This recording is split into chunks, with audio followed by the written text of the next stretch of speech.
안녕하세요. 2024-2025 대입을 위한 학교 생활기록부의 기재를 맡은 목동고등학교 교사 박성현입니다. 오산고 박정준입니다. 네, 아마 선생님들께서도 이 가장 뭐랄까요 고민스러운 주제 중에 하나가 생활기록부 기록일 것 같아요. 어떻게 학생부를 기록할 것인가. 오늘 선생님께서 좀 좋은 말씀 잘 좀 들려주면 좋겠습니다. 자, 그럼 첫 번째 질문으로 바로 들어가서 질문을 드려보도록 하겠습니다. 학생부 종합전형 평가의 관점이 어떤 건지 좀 설명해 주십시오, 선생님. 네. 사실 학생부 종합전형은 아시겠지만 대학마다도 평가 요소도 일부 다르고 비중이 다르기도 합니다. 근데 몇 가지 이제 공동 연구 자료라든가 이런 대학에서의 연구 자료들을 보면 모든 대학이 동일하게 다 평가를 하고 있지는 않지만 평가의 관점이 어떤 방향으로 흘러가는지에 대해서는 어느 정도 알 수 있는 것 같습니다. 첫 번째 보시는 자료는 숭실대학교 연구 자료였는데요.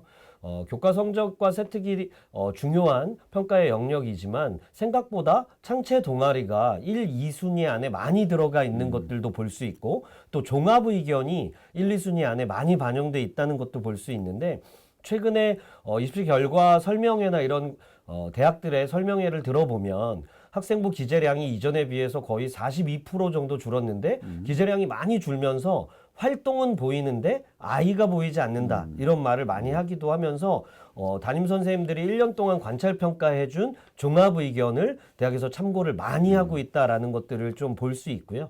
또 창체 동아리 역시도 단일 항목 가운데에서는 학생들의 관심사, 진로 분야에 대해서 조금 더 자세하게 역량을 살펴볼 수 있다는 점에서 교과 성적 및 세특 그리고 동아리 활동, 그리고 종합 의견이 상당히 중요하게 평가에서 활용되고 있다라는 것들을 알 수 있고요. 건국대, 중앙대, 한양대가 공동 연구했던 자료에서는 좀 특이점을 일부 살펴볼 수 있는데 우선 과목에 대한 흥미나 진로 연계성에 대한 서술을 높게 평가하고 있으면서 동시에 학습 태도, 성실성, 참여도에 대한 기술도 상당히 활용도가 높다라는 것들을 많이 알 수 있고요. 이런 것들도 저는 개인적으로는 종합 의견과 더불어서 그 학생의 어떤 우리가 흔히 얘기하는 스펙 이것뿐만이 아니라 이 학생이 어떤 학생이냐에 대한 교사들의 진술이 평가에서 꽤 많이 활용되고 있지 않나라는 생각을 하고 있습니다. 그리고 앞에서 저희가 수업을 함께 얘기하는 강의에서도 잠깐 언급이 됐었지만 예전에는 지금 하단에 파란색으로 표시해 놓은 저 두 항목이 어찌 보면 활용이 많이 되는 1, 2순위에 있지 않았나요? 그런 것 같네요.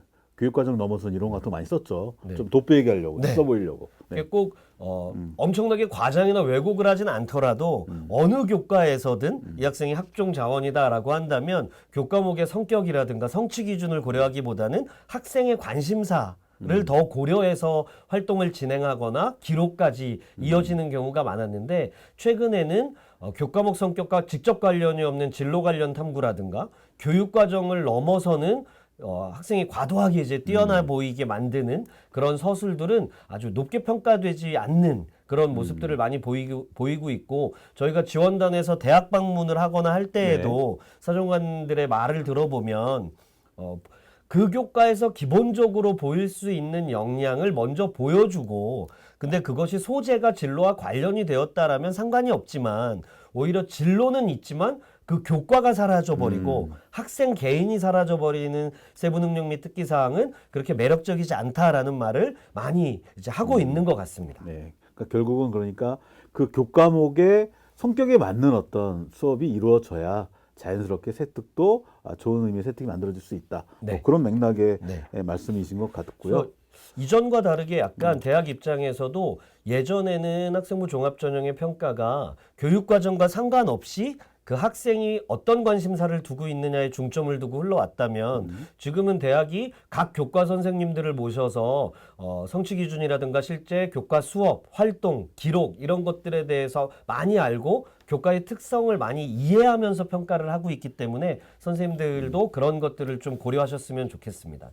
또 한 가지 특징 중에 하나가 두 번째와 네 번째 항목에 나와 있는 것처럼 활동의 결과 이후의 성장 과정을 가늠할 수 있다든지 심화 탐구한 이후의 다른 사례와 함께 응용해서 결과를 도출하는 그러니까 좀 활동이 위계를 가지고 좀 연결되는 그래서 수행평가와 수행평가 사이에서 내지는 1학기와 2학기 사이에서 평가가 흐름을 가지고 학생의 좀 성장을 이끌어줄 수 있는 활동과 기록이 조금 더 높은 평가를 받는 것 같고 그럴 때라면 또 세 번째와 마지막 항목을 보시면 학생이 자발적으로 하는 활동, 학생 개인의 주도적 노력 그래서 자기 주도적인 노력이라든가 그 안에서의 심화 확장을 위한 노력이 상당히 높은 평가를 받는 것 같습니다. 그렇군요. 또 하나의 팁은 네. 이런 교과 활동의 기록에 있어서 저런 자발성이나 심화 확장 성장의 모습을 보여준다라고 할 때라면 저는 개인적으로는 그런 수행평가 이후에 내지는 교과 활동 이후에 어떤 교과와 관련된 독서를 아이들이 수업과 연관지어서 하고 그것을 실천한 내용을 기록하는 것도 필요하다고 생각하는데 국어과는 이제 한 학기 한 권 책 읽기가 있으니까 이런 것들이 어느 정도 이루어지지만 네. 평가를 고려한다면 여러 교과에서 좀 본인의 교과의 성격에 맞는 독서를 한번 권장해보고 아이들에게 그런 것들을 좀 기록으로 남기도록 해보는 것도 좋은 방법이라고 생각을 합니다. 결과적으로는 예전에는 활동 실적을 평가하는 평가였다면 지금은 하나의 활동을 하더라도 의미 있는 활동을 하고 그 정성 평가를 통해서 학생들의 역량을 충분히 보일 수 있는 것들을 좀 원하고 있는 것 같고 그런 활동의 연결고리가 좀 있어서 연결고리와 위계를 통해서 학생의 성장 과정이 잘 보이는 기록들을 높게 평가하고 있는 것 같습니다. 네. 첫 번째 질문에서 이제 대학의 평가 관점에 대한 이해를 충분히 했던 것 같고요. 자, 그럼 우리 선생님들의 고민 한번 좀 더 알아보도록 하겠습니다. 선생님들 입장에서는 생활기록부를 어떻게 기록할 것인가에 대한 고민들이 제법 많으실 것 같은데 기재에 있어서의 어떤 주요 사항들 한번 말씀해 주시죠, 선생님. 네. 우선 학생부 종합전형과 관련해서 이제 기재 중요사항 알려드릴 건데요. 전체적인 학생부의 기재 요령은 단위학교에서 연수를 들으시면 될 것 같아서요. 오늘은 몇몇 포인트들을 알려드리려고 합니다. 우선 창의적 체험활동에서 자율탐구활동 입력 불가에 대한 기준이 구체화됐는데 이것이 의미하는 바가 무엇인지에 대해서는 약간 혼선이 조금 있는 것 같습니다. 창체활동에서 자율탐구활동의 산출물 실적이 기재 불가인데요. 교육부 담당 주무관과 통화를 이제 했을 때 몇 가지 이제 관점이나 기준을 알려주셨어요. 우선은 기재 조건은 기재 요령에 나와 있는 것처럼 정규 교육 과정을 이수하면서 사교육에 개입 없이 학교 내에서 학생 주도로 수행되어야 하고 증빙 자료를 보관하고 있는 경우에 자율탐구 활동을 기재할 수 있습니다. 네, 그렇군요. 자율탐구 활동 근데 산출물 실적 기재 불가가 이제 소논문 포함을 한다라고 하는 말은 소요 시간이라든가 인원이라든가 주제 이런 것들을 기재가 불가하다는 건데 여기서 좀 어려운 면이 주제입니다. 우리가 일반적으로 진로활동 특기사항이라든가 세특에서도 이 학생이 어떤 것을 주제로라는 말을 사실 흔히 사용하거든요. 그렇죠. 근데 사실 그 정도까지는 이제 기재에서 크게 어긋나지 않는다라고 얘기했고 이제 교육부에서 얘기한 소논문 포함한 실적 기재 불가라는 말은 우리가 예전에 입학사정관제에서는 좀 흔했던 뭐 모모에 대한 고찰, 뭐를 중심으로 네. 그래서 노골적으로 학생의 역량을 더 드러내주기 위해서 논문을 작성한 것과 같은 제목, 주제 이런 것들을 언급하는 건 기재 불가였고 어떤 분야에 관심이 있다라던가 하는 말은 충분히 의미 있게 사용하실 수 있을 것 같고 특기사항에 예시가 신설된 것은 저런 자료 수집 능력이나 분석 능력 탁월 이런 것들은 뭐냐면 사실은 소논문 실적 기재 불가하니까 주제 위주로 학생의 역량을 강조하려고 하지 말고 저런 자율탐구 활동의 과정에서 학생이 보인 역량 위주로 기재를 해주면 된다. 즉 종합하면 학생의 관심 분야 주제라는 말이 상당히 애매하기 때문에 사실은 관심 분야를 보여주면서 역량 위주로 기재하는 건 얼마든지 가능하다라고 생각을 해주시면 될 것 같습니다. 과목별 세부 능력 및 특기사항에서는 기재 요령이 다들 아시겠지만 이제는 모든 학생에 대해서 다 입력을 해야 되는 부분이 생겼고요. 이게 교사의 부담을 많이 네, 많이 힘들어요, 진짜. 가중시키는 네, 요소가 많이 되기도 힘듭니다. 한 것 네, 같습니다. 그리고 한 가지 더 자율탐구 활동과 마찬가지로 연구보고서나 소논문 관련 사항은 일체 기재할 수 없고 탐구보고서 등으로 편법 기재하는 것이 금지되어 있습니다. 그래서 저는 가급적이면 소논문처럼 소요시간 인원 주제를 특히 드러내지 않고 학생이 읽은 책의 제목이라든가 이런 것들은 공식적으로 기재가 가능하니까 그렇죠. 내지는 관심 분야를 언급하면서 그 학생이 수행한 활동 중심의 기재를 해주시면 저런 것들을 크게 의식하지 않고도 기재가 충분히 가능하니까 주제라는 말에 너무 이제 의식을 많이 하지 않고 학생이 관심 있는 분야 위주의 기재를 해주시는 게 선생님들 부담을 오히려 조금이라도 줄일 수 있는 요소가 되지 않을까라고 생각하고요. 또 과제형 수행 평가가 이제 실시하지 않는다라는 원칙이 기재 요령에 있습니다.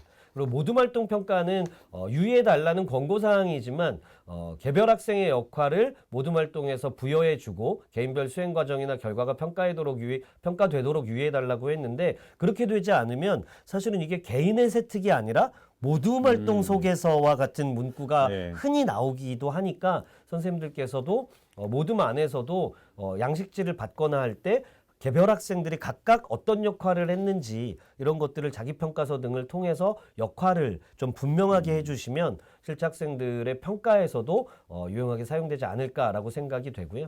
독서활동 상황은 크게 바뀐 건 없지만 한 가지 좀 주목해야 되는 부분 중에 하나가 단순 독후활동 외의 교육활동을 전개했을 때 교과세 특이나 창의적 체험활동 등의 내용을 입력하는 게 가능해졌다라는 겁니다. 그래서 대학은 사실은 특정 어떤 책을 읽었다고 점수를 부여하는 것도 아니고 또 권수가 많다고 더 좋은 평가를 그렇죠. 하는 것도 네, 아니잖아요. 네, 그렇죠. 그런데 이제 지금 2024, 2025 학생들은 독서활동 상황란 자체가 대입에 미반영되는 상황이기 때문에 독서활동 상황 자체를 어떻게 기재하느냐는 큰 의미가 없는데 반대로 도서명만 적을 수 있는 게 아니라 활동 내용까지를 적을 수 있다면 이제 독서의 기재는 창체와 세특으로 옮겨와야 된다라는 거. 그러니까 수업에서도 책을 읽어야 되는 상황, 동아리나 진로나 자율활동에서 학급 특색 활동 등을 이용해서 활동을 하면 어떤 책을 읽었다는 건 평가가 안 되지만 어떤 책을 읽고 무슨 활동을 했다라는 건 충분히 의미 있게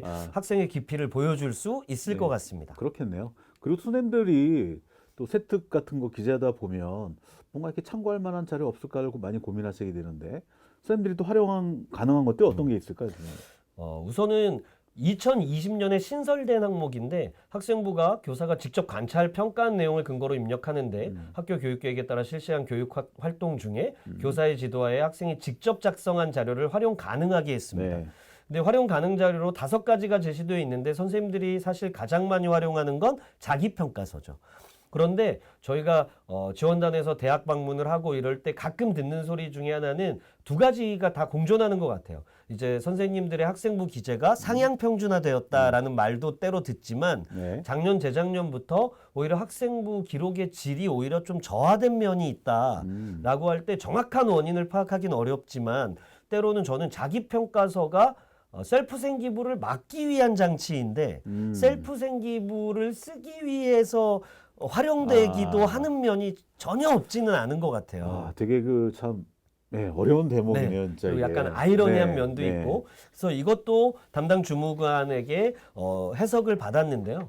자기평가서는 하나의 성취 기준을 완료하고 다음 성취 기준 달성하기 전에 학생이 자기 성찰을 하기 위해서 만드는 거지 네. 학년이나 학기 단위로 2학기에서 2학년에서 했던 활동 중에 진로나 진학과 관련해서 제일 인상적이었던 게 뭐였느냐 이런 걸 묻는 게 자기평가서가 아니라고 하고요. 그렇군요. 자기평가서의 기록도 증빙서류로 가지고 있어야 된다라는 점을 활용한다면 제 개인적인 생각은 수행평가를 할 때 특히 수행평가가 과정중심 평가로 이루어지는 경우가 많으니까 그렇죠. 양식을 잘 만들어서 그 평가의 과정에서 본인이 느낀 어려움이라든가 그걸 어떻게 극복했는지 어떤 자료를 어떻게 활용하면서 본인이 결과물을 냈는지 이런 것들을 보여주는 건 충분히 가능하다는 유권 해석을 받았거든요. 네. 왜냐하면 그것조차도 하나의 성취 기준이기 때문에 그래서 연말에 따로 이제 받거나 하지 말고 수행평가를 하는 과정에서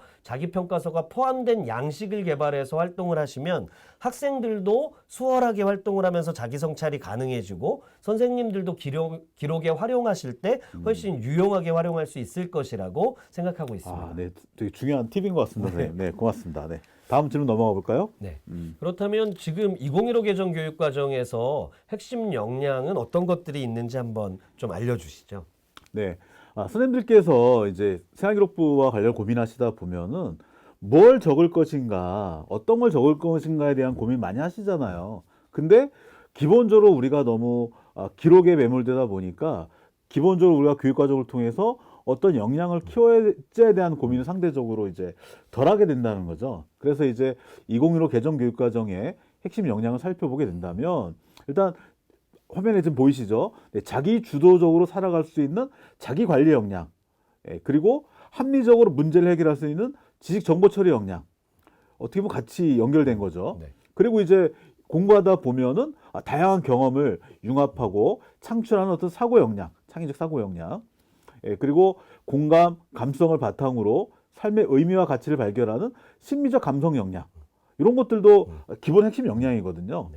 그리고 이제 어떻게 보면 이거는 이제 국어나 영어 같은 과목뿐만이 아니고 다른 과목에 들어갈 수 있는 어떤 생각을 표현하고 의견을 경청하고 존중하는 의사소통 역량. 이게 최근에 아주 본질적인 역량 중에서도 중요한 역량인 것 같고요.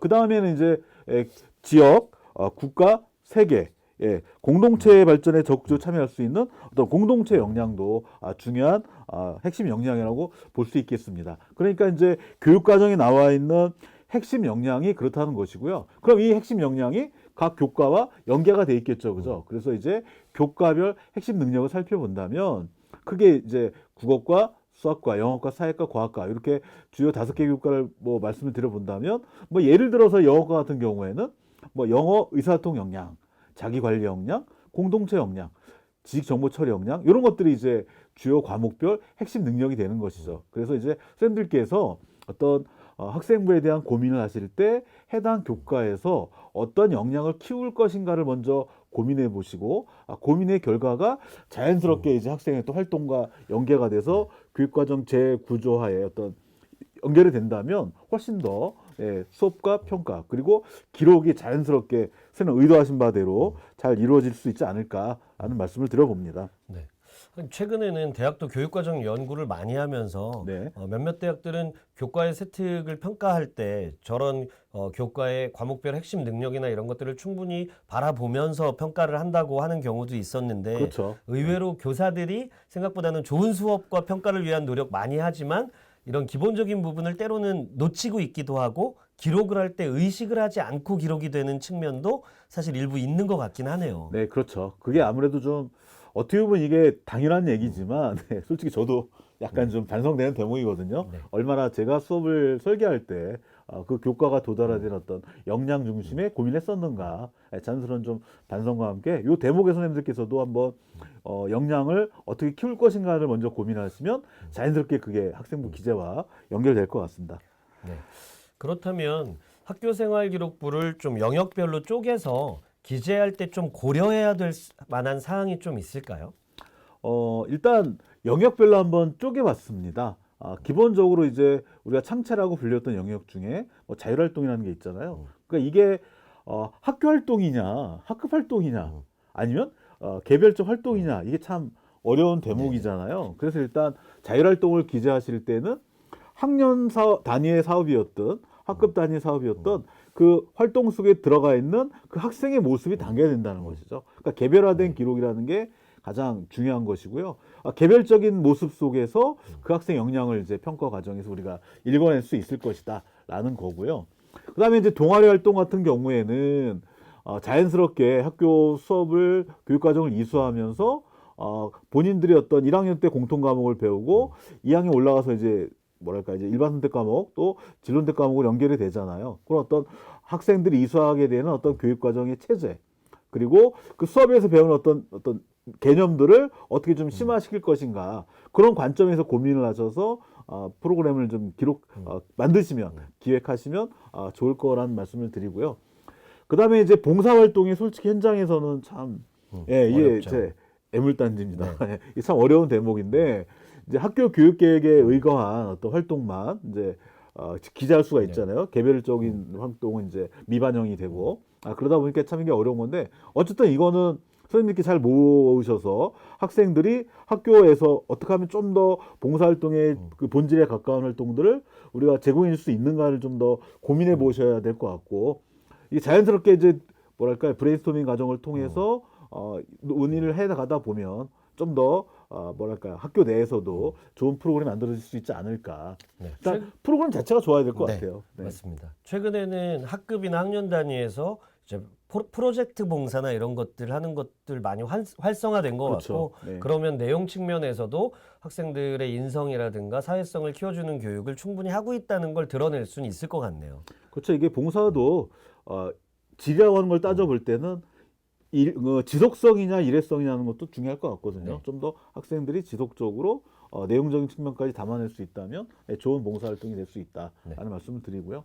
그다음 진로활동입니다. 일단 진로활동이라는 건 말 그대로 이제 진로거든요. 그러니까 우리 학생들이 학교에서 교육과정을 통해서 이수했던 다양한 개념들이 있잖아요. 그 개념들을 좀 더 발전시킬 수 있는 어떤 내용이 이제 진로활동의 내용인데 어쨌든 학생들이 고민하고 주도적으로 참여해서 활동한 결과물들을 어떻게 좀 개별화해서 기록할 것인가에 대한 고민을 하시다 보면 자연스럽게 그 학생의 내용이 진로에 담길 것이다라는 거고요.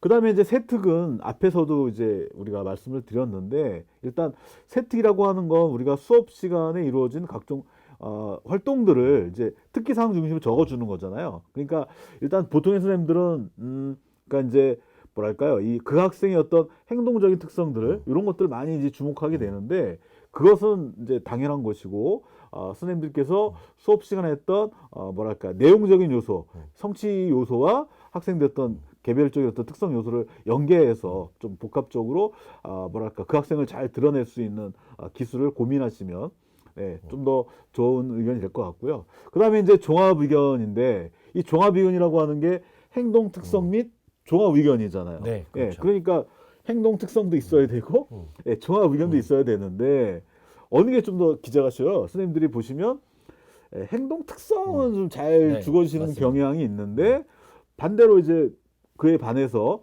종합 의견은 살짝 좀 고민을 뭐랄까 쓰기 어려운 부분이 물론 있지만 좀 이렇게 어려워하시는 것 같아요. 그래서 지금 이제 자소서도 없어졌고 교사 추천서도 없어졌잖아요. 그러면 이제 어떻게 보면 종합 의견이 대체 어떤 하는 생활교육부의 기록이라고 본다면 좀 더 그 학생의 개별적 특성과 선생님께서 관찰하셨던 그 학생의 다양한 어떤 역량들을 엮어서 순서도 차곡차곡 잘 드러내주면 그게 일종의 추천서 성격의 종합 의견이 될 수 있지 않을까라는 말씀을 드려봅니다.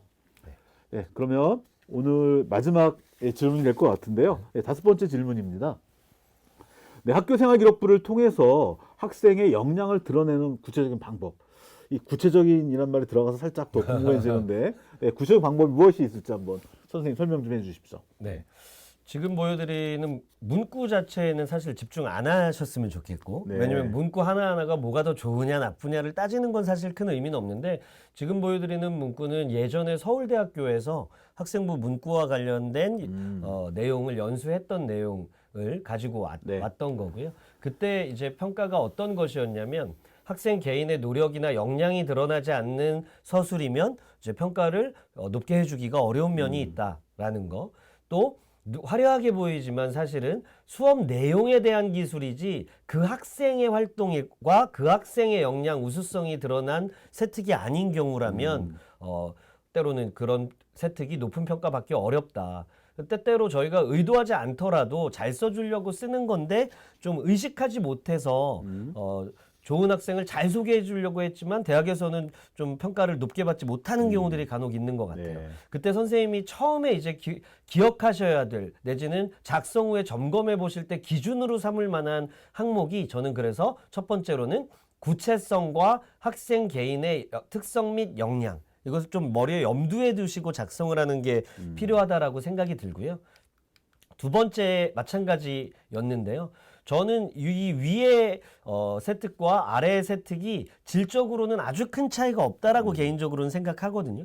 근데 위에선 어떤 평가를 받았냐면 세특 문구가 지속적으로 했는지 알기 어렵다. 아, 지속성. 네. 근데 아래에서는 학생이 주도적으로 한 역할도 잘 드러났지만 활동이 2개월 동안이나 진행되었기 때문에 일회적인 게 아니다. 근데 이게 예전에 몇몇 대학 입시 결과 설명회에서도 지속성 얘기를 사정관이 했을 때 뭐 예를 들면 기간이라던가 이런 걸 언급하지 않으면 불이익을 받느냐 이런 질문으로도 나왔는데 네. 사실은 기간 자체를 의무 입력을 해야 되냐 말아야 되느냐의 문제가 아니라 일회성으로 글쓰기를 한 번 해봤을 때는 선언적으로 그 학생이 가지고 있는 역량을 보여줄 수는 있지만 그 학생이 어떻게 성장해 왔느냐에 대한 기록은 남기기가 어렵잖아요. 네. 그런 면에서 대학은 또 지속성을 생각하고 있는 것 같습니다. 네. 그래서 다시 한번 말씀드리면 구체성과 학생 개인의 역량 그리고 지속적인 활동을 통해서 그것이 역량을 신장시켜온 과정이 잘 드러나는 문구가 좋은 문구라고 여겨지고요. 이것도 마찬가지입니다. 이게 오해 소지가 없어야 되는데 네. 저희는 국어과 교사라 사실 서술어 사용이나 이런 거에 되게 네, 네. 예민하잖아요. 네, 네. 그렇죠. 네.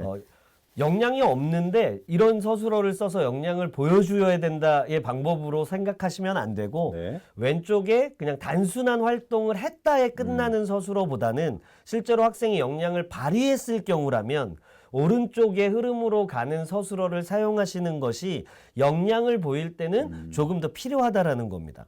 근데 실제로 저런 평가를 하게 되면 대학에서도 그걸 아마 중심을 두고 볼 거고 저 역량을 실제로 갖추고 있는지를 뭐 면접이나 이런 것들을 통해서 확인할 수 있기 때문에 실제로 역량 있는 학생에게 역량이 있다는 표현을 할 때 사용하시는 게 필요할 것 같습니다. 제가 보니까 왼쪽은 어떤 활동을 소개하는 데 그친 서술어 같고요. 네, 그렇습니다. 네, 오른쪽으로 갈수록 활동에 대한 교사의 평가가 들어가 있는 그런 서술어처럼 보이거든요. 맞나요? 네, 전반적으로 그렇고 저 서술어를 써야만 좋다라는 것은 아니지만 서술어 사용이 사실은 여러 교과 세특에서 놓고 보면 실제로는 학생이 역량을 발휘했음에도 불구하고 서술어를 너무 단순하게 가져가다 보면 네. 그 역량을 충분히 보여주지 못할 때가 있어서 네. 그런 말씀을 드린 거고요. 네. 이 과정을 종합해 본다면 기본적으로는 학생 개인의 특성이 드러나고 두 번째로는 그 과목의 특징과 성취 수준을 고려해서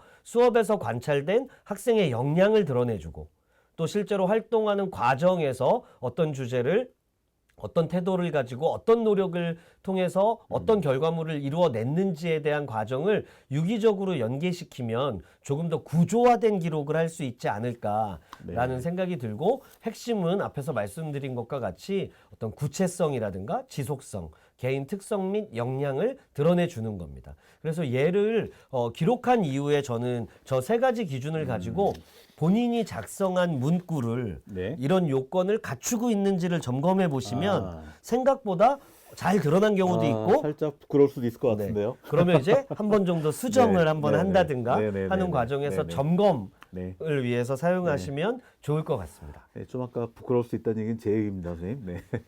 네, 이상으로 5가지 질문을 통해서 우리 선생님들께서 학생부 기록을 어떻게 했으면 좋겠는지에 대한 말씀을 드렸습니다. 오늘 강의가 부족했지만 선생님들한테 도움이 됐기를 바라면서 오늘 강의를 마무리하도록 하겠습니다. 네, 고맙습니다.